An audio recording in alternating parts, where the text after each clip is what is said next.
source de risque de troubles sociaux.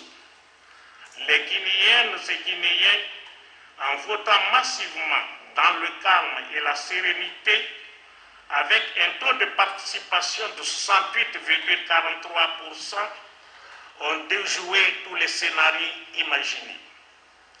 En cela, ils ont démontré leur maturité politique. C'est par sa capacité à se mobiliser aux heures difficiles pour construire ce qui est essentiel à son destin de dignité qu'un peuple grave l'image que l'histoire retiendra de lui. C'est donc tout naturellement vers ce grand peuple que vont mes premières félicitations. Les Guinéens, dans leur majorité, et le Tout-Puissant et Miséricordieux ont voulu que ce soit vous, professeur Alpha Condé, qui présidez aux destinées de notre pays. Telle est la loi de la démocratie, la gouvernance par la majorité et ce, dans le respect de la minorité.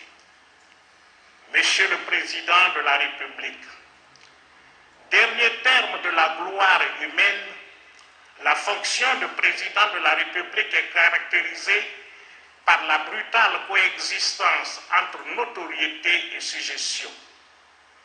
C'est là tout le paradoxe de vos responsabilités futures. Vous serez à la fois premier et second, serviteur et maître, supérieur et subordonné. Vous vous êtes engagé solennellement à respecter la Constitution et les décisions de justice, à défendre les institutions constitutionnelles, l'intégrité du territoire et l'indépendance nationale. Par cet acte, vous venez de faire une déclaration de loyauté et d'engagement signifiant que force doit rester à la loi et que nul n'est au-dessus de la loi. C'est cela un état de droit, un état dans lequel aussi bien l'État que les citoyens sont soumis sans distinction à l'autorité de la loi. Vous avez été élu le 11 octobre 2015 pour continuer la lutte du peuple de Guinée contre la misère et l'immoralité. La confiance que nos concitoyens viennent de vous renouveler est une reconnaissance pour l'effort fourni et les résultats obtenus au cours d'un mandat marqué par une crise sanitaire inattendue et sans précédent et une série de manifestations politiques. Malgré ce contexte, vous avez pu réaliser des exploits. Pourtant, il y a 5 ans, en prenant en main les destinées de la Guinée, il y avait beaucoup à faire ou à refaire, si bien qu'aujourd'hui encore, ce qui reste à faire est énorme. Mais dédramatisons.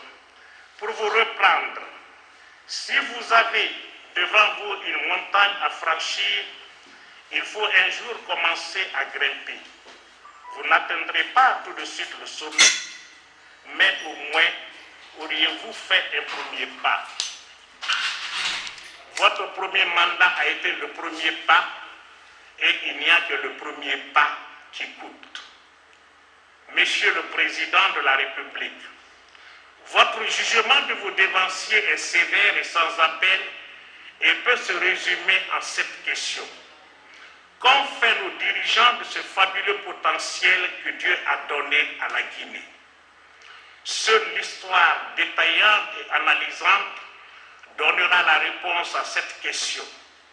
Je fais remarquer seulement que vous avez placé la barre très haut pour vos successeurs. C'est dire à quel point le choix renouvelé du peuple vous oblige à davantage de prouesses pendant votre second et dernier mandat.